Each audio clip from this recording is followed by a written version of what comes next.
All right, welcome everybody. Good afternoon to you. So today we are going to continue the lecture that we started last time, right, on the evaluation, on false positive, false negatives, and so on. We are going to look at other metrics, like there was precision, there is recall, there is many others that we are going to look into. This is actually material that is not only useful to information retrieval, it's also something for machine learning that you can reuse to evaluate machine learning algorithms as well. And if time permits, which I hope it will, we are also going to look at a probabilistic approach to information retrieval, which is something completely different. It's not even the vector space model or not even the Boolean retrieval. It's just yet another approach. It's a bit advanced. I mean, normally it's the sort of things that maybe is better taught at the master's level, but I know you're not scared of that, so I will actually show it to you, and we'll do a bit of probability, especially since I know that in the third year of the bachelor's, you can actually attend master's level lectures. So you will see it's actually pretty fun. All right.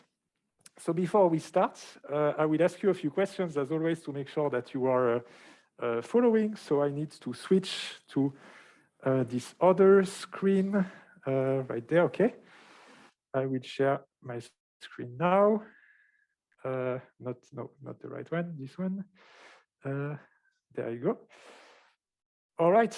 Here's the first question. This is actually something I told you. So if you remember what I told you, you can answer this. Why does inexact top K retrieval make sense, right? So it's the idea that instead of looking exactly at the top 10 results with your algorithms, you actually select a subset, and then you take the top K in that subset, right? So it's an approximation. So why does it make sense? Is it because precision is totally irrelevant as a metric, so only the relevance of documents is it because it leads to increased precision and increased relevance at the cost of being slower? Happy users come back. Or is it because using cosine computations on vector representations as a similarity measure is already an approximation of reality, so going inexact doesn't hurt the results so much? Or it does not always make sense. Inexact top K retrieval does not make sense if K is equal to 5, 8, or 13, the Fibonacci numbers, but it makes especially a lot of sense if K is equal to 10, doing so turn 2 students into billionaires.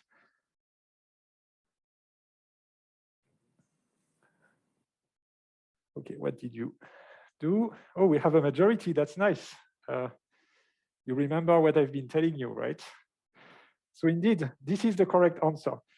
This is actually something that you really need to keep in mind. It's not actually just for information retrieval. It's also the case in physics, in chemistry, biology, and so on. Whatever you study or whatever you use very often is a model. A model is an approximation of reality. It's to do a theory and so on, but it's only ever an approximation. So it's the sort of things that, imagine you want to compute the length of the circumference of the Earth around the sun, right? The distance in a year. And you take the distance with the sun, which is 150 million kilometers, and then you use pi and so on, and then you give me with 30 digits after the decimal period, right? That doesn't make any sense because, of course, it's not an exact circle. The 150 million is not exact. So it's really this idea that you should always keep in mind that it is only ever an approximation of reality. So that's why inexact top K actually makes sense. All right. Here's another one. In the context of information retrieval, when do we most likely need machine learning? In order to rank the documents using the vector space model, in order to construct the standard inverted index optimally, in order to find optimal weights to score documents in zone queries, or in order to display the results to the users in a way they understand.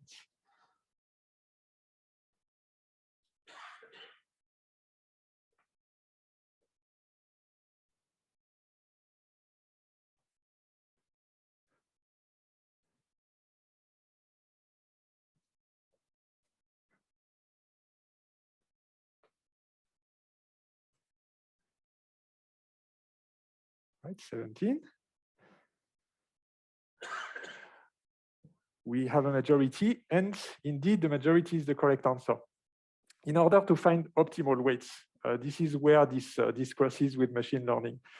Well, actually, it makes sense also from a machine learning perspective, right? Even if without attending the lecture, finding optimal weights, this is kind of what machine learning is often about, right? You have a model, you have parameters, and you just compute the parameters in order to optimize some loss function and so on. All right. So yes, indeed, this is why you can use machine learning, but we won't because that's not a machine learning lecture, right? Okay. How can we deal with deleted documents with auxiliary indices? So this is the case where you construct your index dynamically or your structures because it's online. It's not that you have a fixed collection that you are indexing. It's that like it's the web and documents keep coming in and coming in and coming in or get deleted. So the question is, how do you deal with deletion in the system? So more specifically, it's the one with the auxiliary auxiliary indices, right? Is it the invalidation bit vector? Is it by removing them from the auxiliary index on the fly? We simply accept a lower precision, or by triggering a whole scale index reconstruction on disk. So the auxiliary index is this idea that you have the long-term index that is on disk, right? And you have another index in memory that has the newer, fresh documents and fresh entries. All right. What do you say? With an invalidation bit vector, exactly 1 bit per document. Why are the other answers incorrect? By removing them from the auxiliary index? No, that doesn't work because the auxiliary index only has the fresh ones. So you wouldn't be deleting the ones that are in the other index on disk, right? So that doesn't work. We simply accept a lower precision. No, we don't want to do that, especially since we are talking about Boolean retrieval, right? Not the vector space model. So in the case of Boolean retrieval, these are exact computations based on the Boolean vectors. And by triggering a whole scale index reconstruction on this, no, of course we want to avoid that. That's what we want to avoid with the auxiliary indices. Even though, as I told you, in practice, this is pretty much what the big tech companies do. They actually take 48 hours or a long time to recompute, but they just do it in the background and then they swap whenever the new one's ready. All right. Do we have other questions? Yes, there is this one. What is the term frequency of term A? Is it 1? Is it 4? Is it 11? Or doesn't it make sense? Oh, I should show you the images, right? Because otherwise you obviously cannot find the answer. Or can you?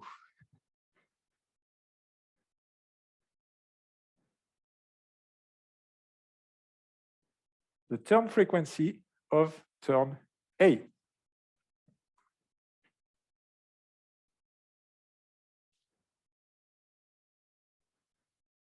All right, let's see. Aha, we have a lot of 11, but we do have a majority that it doesn't make sense. Why doesn't it make sense? Anybody in the room? On Zoom? Yes?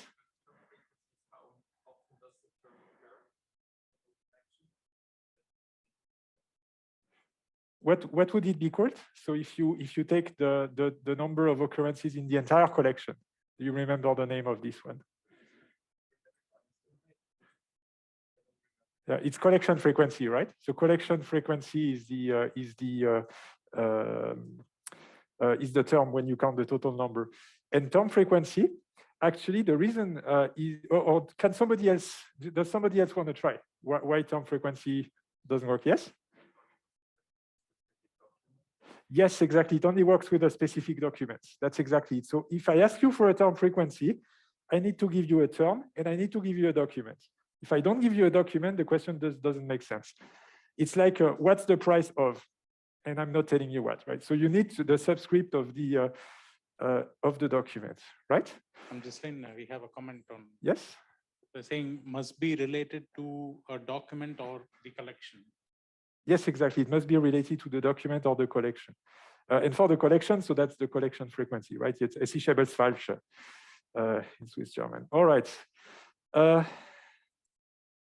And what about this one? What's the document frequency of term D?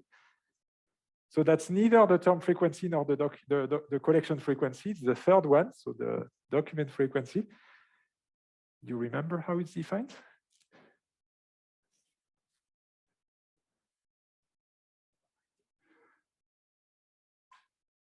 Sorry?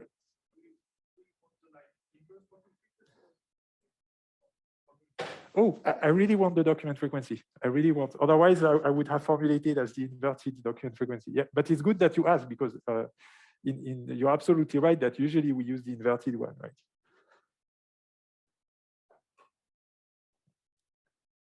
All right, let's look at the answers. And the correct answer is 3. That's the total number of documents in which we have it. So here it's in document 1, you see it. It's in document 2, it's in document 3. No, sorry, it's not in document 3 and it's in document 4, right? So this is how you compute the document frequency. And this is what you use. Then you invert it, take the log, getting the inverted document frequency and so on. All right. Okay, these are enough questions, right? So I just wanted to reactivate all of these things.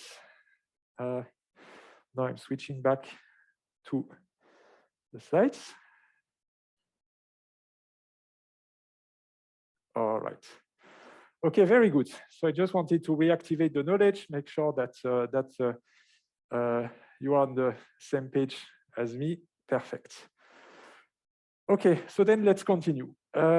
We were looking at evaluation metrics. So it means that we have a system, it returns results, and we want to evaluate the quality of the results. So you might remember that we look at 2 dimensions. The first dimension is the documents that are returned versus the documents that are not returned. And the other dimension is the documents that are relevant to the user versus the documents that are not relevant to the user, right? And the notion of relevance is not defined based on the calculation of the query. It's defined based on what the user wants. So it's not the query itself, but what they have in their minds that they're looking for, right? Because obviously, if you have a Boolean query system and you would use the query, it would be 100% all the time because that's a perfect mathematical computation, right? All right.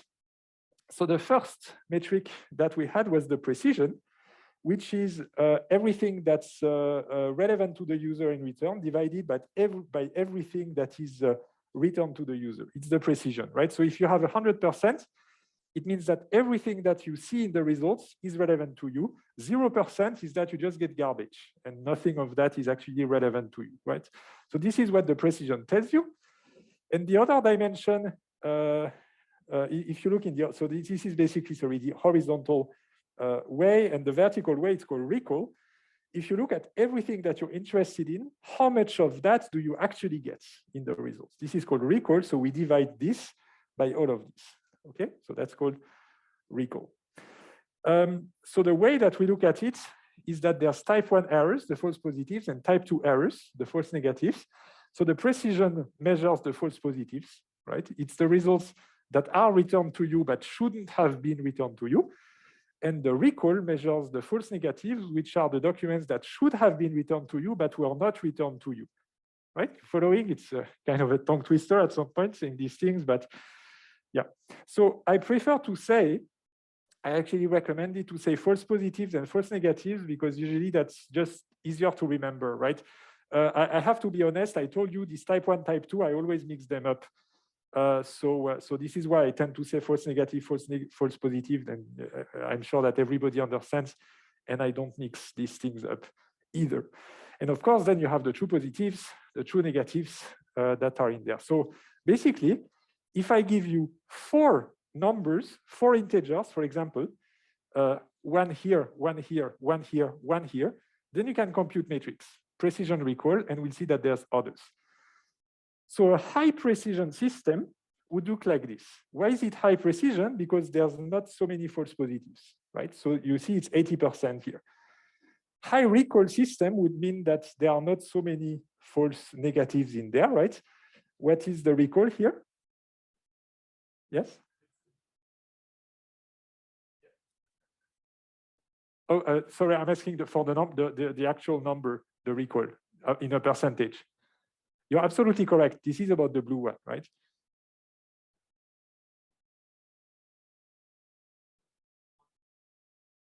So that would be 1 minus the recall. So the actual recall would be basically, you're almost there. So it's 8/9, right? So it's 8 divided by 9. All right. So this is the recall. So it's 88.888888%. All right. Okay. So of course, we all love a system in which we don't have false positives and a system in which we don't have false negatives, right? That would be so wonderful if we had that. In reality, that's not how things work. You actually have to make a choice. You want high precision or you want high recall, but most of the time you can't get both, right? You can't have the pi and ETH. So you have an ETH2. So you have to make a compromise in the middle somewhere, somewhere here. Of course, where exactly depends what you want to do, right?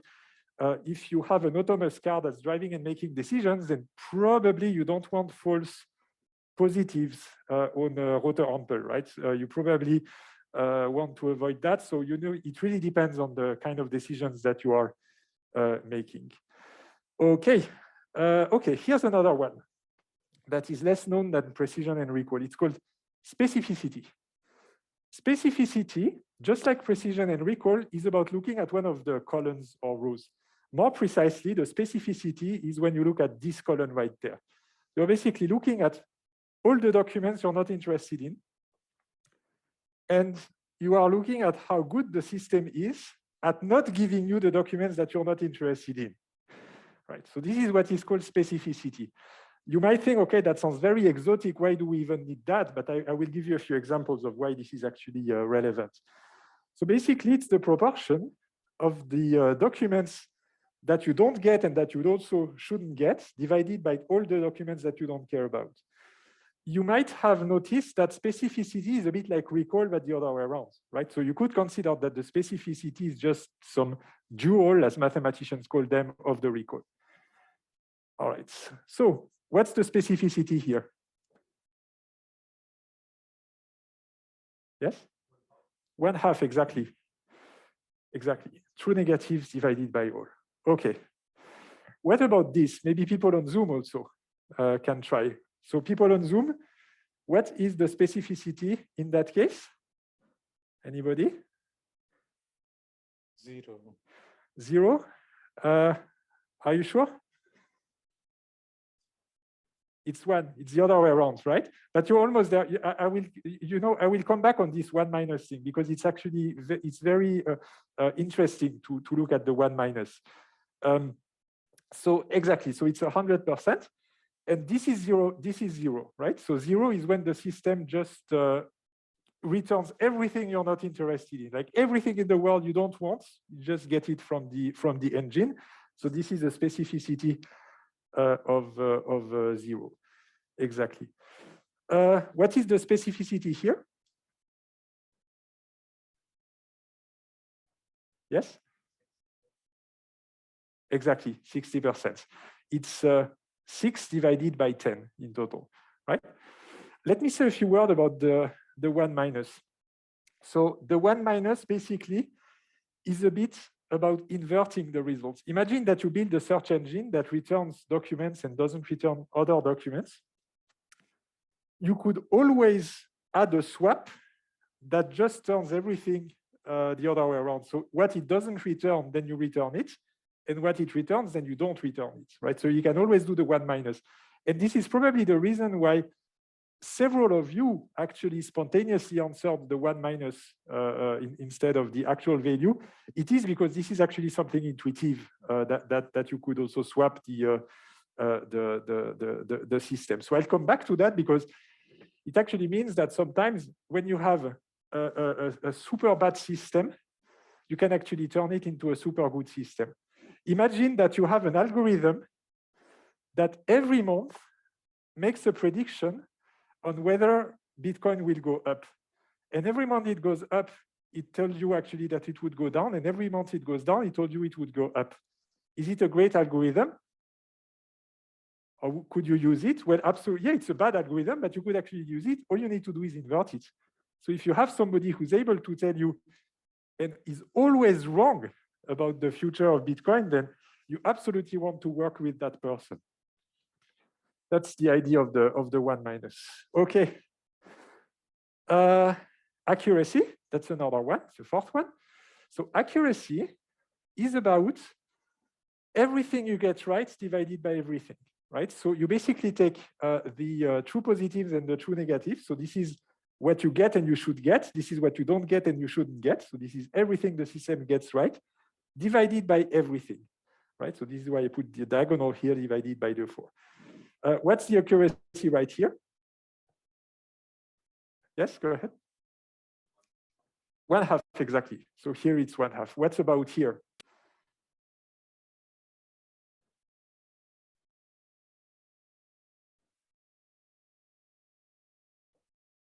On Zoom, maybe? Do we have anybody on Zoom who can tell us the accuracy here? 2 out of 3. 2/3. Yes, I think that's the correct answer. Absolutely, 2/3. How did you do that? Well, it's 1, 2, 3, 4, 8, 16 divided by 24, right? So 16 divided by 24 gives you 2/3. Absolutely.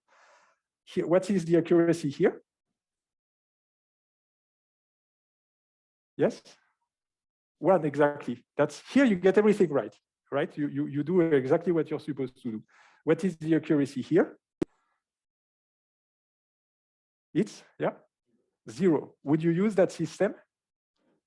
Yes, absolutely. All you need to do is to turn it upside down, as we said. Okay, great. So you get it. Okay. Does anybody know or could tell me why accuracy is actually a very bad metric? That it's not a good idea to use accuracy?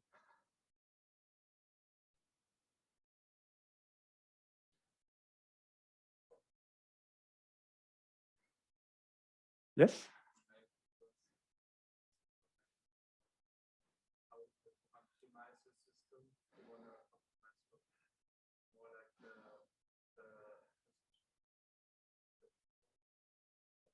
So it's less precise. Yeah. Yes, that is correct. So I'm repeating for those who are online. Maybe we can also use the microphone for the other answers. So you basically said that we lose information about what we can optimize compared to precision and recall, right? Was it faithful to what you said? Okay, awesome. So indeed, there is a bit of that you lose information. There is actually another reason. Anybody on Zoom has also another reason. So you're correct, right? There's just also another one. Yeah, it's always pick all. Yes, exactly. You can basically hack accuracy by building a trivial system, right? So basically, if you build a system that always returns everything or that never returns anything, you can actually get a very good accuracy without any effort. Let's take as an example, you're looking for something on the web, and there are only 10 documents among the billion of web pages. There are 10 documents that you're looking for. Can anybody build a search engine for me in just 1 second that instantly gives me results with an accuracy of almost 1? Yes, maybe the microphone. We tend to we have to get used, right, to the hybrid modes. To sometimes we. I would give you a stone and ask you to answer any questions to the stone. It would give you a high accuracy answer. Absolutely, because the stone wouldn't ever return anything, right? So absolutely, you're correct. You just need to build an engine that doesn't return anything. If you compute the accuracy of that, it's almost 1, right? Because basically almost everything is there, and then you have you have so many values here that's almost 1. Okay, on Zoom, I see also. Exactly. So somebody had the same idea. Return nothing. Exactly. That's the idea. Perfect. Okay, so that's the idea, right? So this is why you see the accuracy is actually very close to 1. Okay, we can hack recall as well. Haha. You can actually also build an engine that returns everything. You have a recall of 100%. Well, I gave you everything you wanted, right? You just have to look for it in everything I gave you, but it's there, right? So I can return the whole internet for you, and I have a recall of 1. So you see, this is why you have to be a bit critical of the metric, and it's more complicated than just picking 1 and that's it, and you're done. Okay, so yeah, that's the return everything setting. Okay, so what we do in practice is one of the ways of looking at it is what we consider both precision and recall, right? So the two together. So the first idea that some people have is that you can compute both of them, P and R, right? And you just compute the arithmetic mean. The problem is that in practice, that doesn't really work well when you just do that, because you very quickly get trivial results with that one. Oh, yeah, I think I had a question back there. I didn't actually mean to ask it today, so I'm just actually giving you that. So when we want to merge the precision and the recall, what we actually do is we take what's called the harmonic mean. Right. You know that there are several kinds of means, right? There is the arithmetic mean, that is the sum of the two values divided by 2. There is the geometric mean, that is the square root of the product. And the harmonic mean is the inverse of the arithmetic mean of the inverses. Right. It's something you also see in electronics when you have two resistors in parallel. This is also the same kind of formula, right? So in practice, what we love to do is take the harmonic mean of the precision and the recall, and we call it the F measure. Why did I put this 0.5 in there? It's actually because you can put a weight in there. You can actually weight the precision a bit more or the recall a bit more, depending on what you're interested in. And in that case, it's the 0.5 because this is equal weight, right? But yeah. And if you do a bit of electronics, you probably know that one a bit better, because usually this is what's taught in electronic textbooks, right? How you compute resistors in parallel. All right, and this is the generic formula. You see where you have the weights. So if you weight the precision like this, and you weight the recall like that. All right. So if you put your weight to 0 here, then you get back the recall. And if you put alpha equals 1, then on the contrary, you get the precision, right? So this is how you tweak between the two. All right. Okay. Any questions so far on everything we've been doing? Right, so if I summarize, if I give you a system and it returns or doesn't return things, and you find them relevant or not relevant, you can build a 2x2 matrix with 4 numbers. And with these, you can compute the precision, the recall, the specificity, and the accuracy, right? And you can also compute the F measure with the weight alpha for precision and recall. So this is what you can already do. However, this way of evaluating things is actually relevant for Boolean retrieval, right? It's yes or no. I return or I don't return. But I haven't said anything on ranked retrieval. I didn't tell you anything on what happens if you actually have a ranking in the results. So how do you evaluate a system like Google or a search engine that ranks things? So here's how you do it. You actually don't compute just one number, precision, recall, specificity, and so on. You actually build a graph that gives you a better idea of what's going on. So what you do is you start a graph like 2-dimensional. So I put precision there, and I put recall here, right? And what's going to happen is, of course, I'm not just going to get a precision and a recall that gives me some points. I'm going to get plenty of points that give me a curve. But now the question is, how do we compute the curve?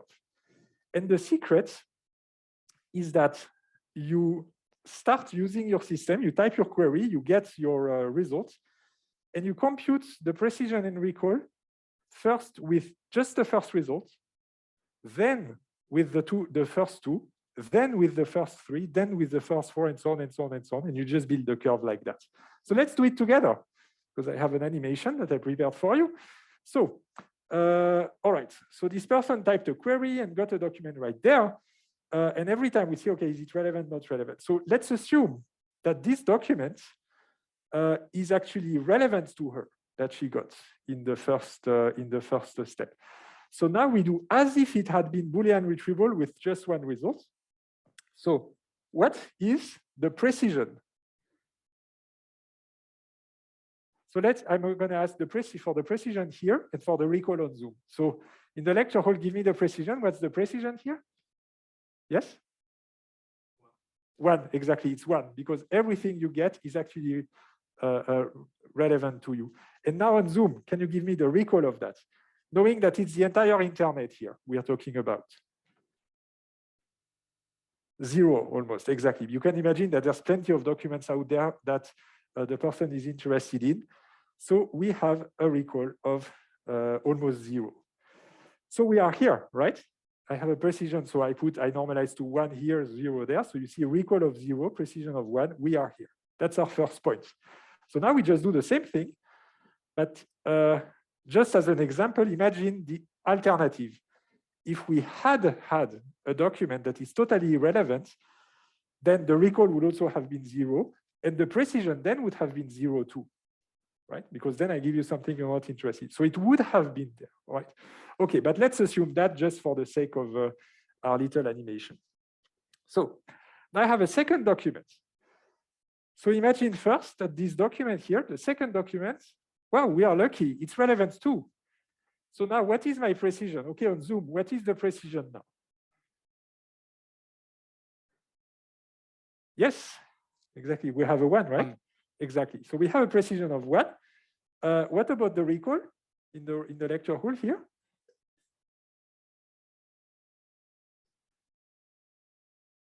Yes? Still almost 0, exactly. So you see, this is how we moved, right? But it's a 0 that is slightly less 0 than the first 0. You see what I mean? It's basically almost 0. But it's a tiny bit more than what we had before. And so basically, the idea is that it's still very small. It's still close to 0, but it increases a bit while the precision remains 1. Let's look at the alternative. If it had been irrelevant, then the precision would have been 1/2, right? Because now you have 1/2 of it that is not relevant. And the recall would still have been the same as it was before because the number of true positives remains the same, right? So we would have gone here. So you see, this is if the second one is relevant, this is if the second one is not relevant, right? So you see that at every step, I kind of move to the right if I get a relevant document, and I move down if I get an irrelevant document. So all we need to do now is iterate. So now I get a third document that is irrelevant, so I go down, right? So now the precision is 2/3, right? So I'm here, and the recall is the same. A fourth document that is irrelevant. Now my precision is 1/2, right? So now my precision is right there, and the recall stays the same. My fifth document is relevant. Oh, the precision increases. It goes from 1/2 to 60%, right? So now the precision increases and the recall increases, right? Because I also got a third one in my true positives. So you see, you just continue like that with plenty of documents. Whenever you have a document that's irrelevant to you, you go down. Whenever you have a relevant document, you go to the up and to the right? So if you continue like that, plenty of times, like plenty of relevant documents, red, you see, green, and so on. So this is what you get, basically, if you do that. You basically get what is almost, there's a bit of cleanup to do, but it's basically a precision recall curve, also called PR curve, right? So this is what you get. And all you need to do is just apply the precision and recall calculation, but just with a window that gets bigger and bigger on the documents that arrive. And if you have not the entire internet, but a finite system, you can do it all the way to 1, right? Until you will get a recall of 1. Of course, if you have the entire internet, maybe it's going to be a bit more complicated to do that, but you get the idea, right? So basically, for every value of the recall between 0 and 1, you get a precision, right? So at the very beginning, the precision is going to be 1 because you basically don't make any mistakes. And at some point, you manage to get everything you wanted to have, and then the precision could be anything, right? You would like it to be as close as 1 as possible, but if you're on the internet, it's very likely that you have to return the entire internet until you get everything, right? So then it goes down to 0. All right, okay, so here I made it all the way to 1. So what we typically do is a bit of cleanup. So it's not very nice, to see the ups and downs. So we do something that's kind of an interpolation, that every time we have a max here, we just draw a horizontal line here, and we kind of take this instead, right? So then it's a bit nicer because then we get something monotonous that just goes down, right? So this is actually a PR curve in practice. Is it clear for everybody what a precision recall curve is? Right, also on Zoom. So if I gave you the actual documents like relevant or not relevant, you could draw the curve, right? And on Zoom as well, please raise your hands if you feel that you would be able to draw the curve as well if I give you documents. Yeah, I see a few raised hands. Yeah, okay. Okay, very good. So let me check the time. Okay. So in practice, what we like to do in most systems is that we don't compute all the points, because you might very quickly arrive to like a million points, right? That's typical in machine learning. For example, if you do that in machine learning rather than with a search engine, there are basically as many points as there are elements in your training set or test set, right? So what happens is that you just have it takes a lot of space to store the curve, right? So what you typically do is that you interpolate and only pick like 0, 10%, 20%, and so on. So typically you take for the recalls that are every 0.1, basically 0, 1, 0, 2, and so on and so on. And you just take 11 points, right? So that gives you 11 points, and this is called an 11-point interpolated average precision, right? All right. So an awesome search engine, your dream search engine, it's that one. It's the one that keeps returning to you relevant documents, right? So your precision stays 1 because it doesn't make any mistake. And the more documents it returns, the closer to you are to getting all the documents you want. All right. This is an awful search engine, right? This is an awful search engine because it just keeps returning to you non-relevant documents. Okay, now you could imagine, okay, can we turn that into a great search engine? Well, yes and no. I mean, in theory, yes, of course, because we could just invert. But imagine the complexity of actually downloading the entire internet to get all the wrong documents and then taking what it hasn't returned to you. Of course, there's a usability here, a usability factor. Okay. Do we have on the chat anything? Okay, that's previous answers. Okay, and there is also a variation of that. So you see, many people came up with different ways of doing that. It's called the mean average precision. Why do we say mean average, right? It looks like redundant, twice the same thing.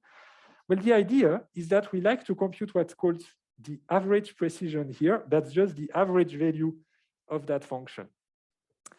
It turns out there's another name for that is also called the area under the curve, right? It's kind of the area under the PR curve.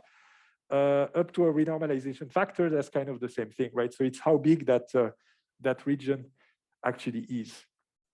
And what people do is that then they just keep repeating the things with the same thing with many different queries, because that was on a very specific query, right?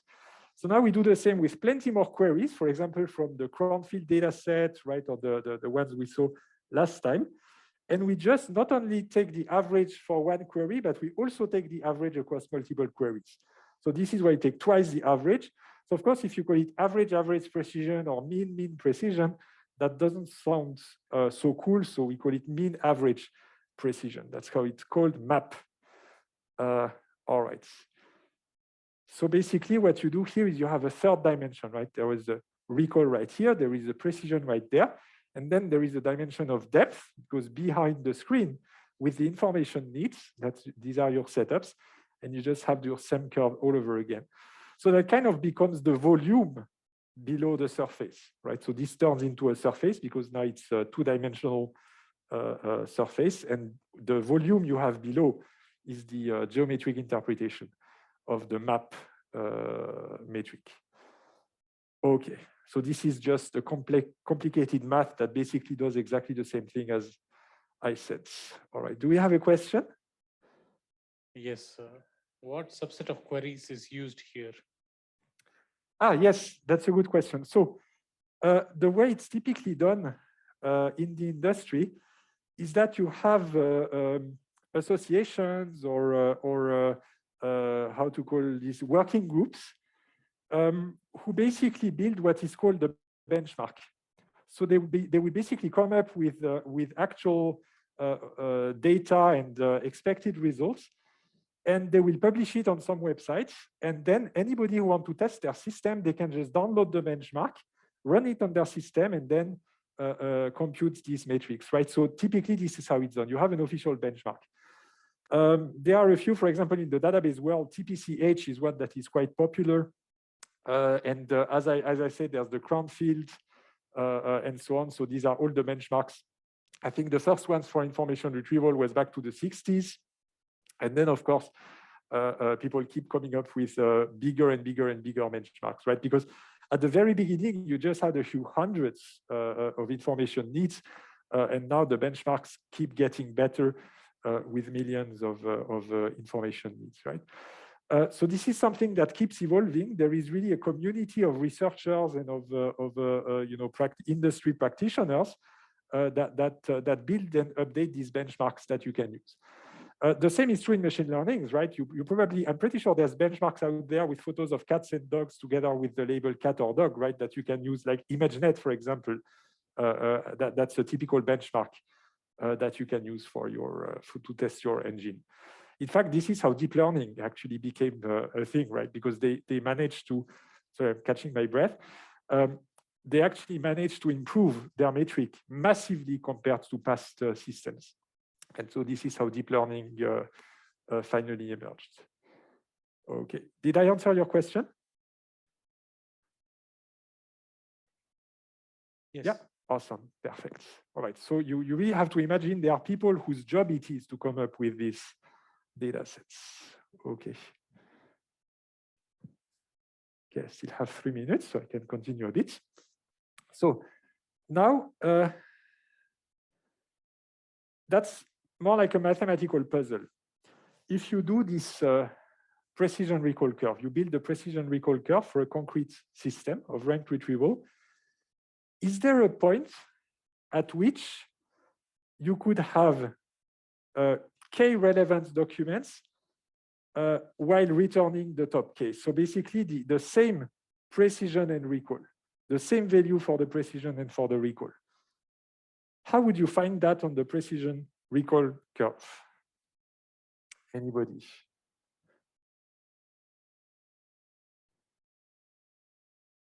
I'm basically looking for a point in the curve where it's exactly the same value for the precision and the recall. On Zoom, do we have any ideas?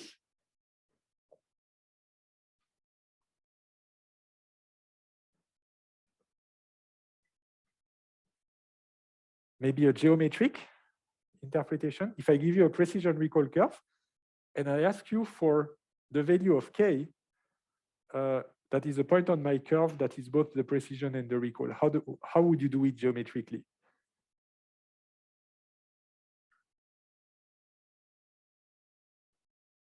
Okay, now I sense it's soon time for the break, so you're going to have a break. Okay, let me tell you. So the precision equals to recall, it's just that you build the y equals x line right there, and it just crosses the precision recall curve. And at that moment right there, you have exactly the same precision and recall. Right? It's the same coordinate on x and y. This is called the R precision, right?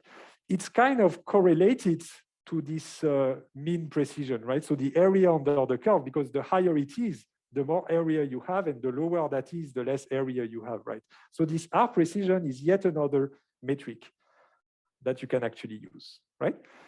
Okay, I still have the ROC curve. I'm almost done actually, but I'll do it after the break, right? So this is also one that I will talk to you about right after the break. All right, so let's take a break, 15 minutes.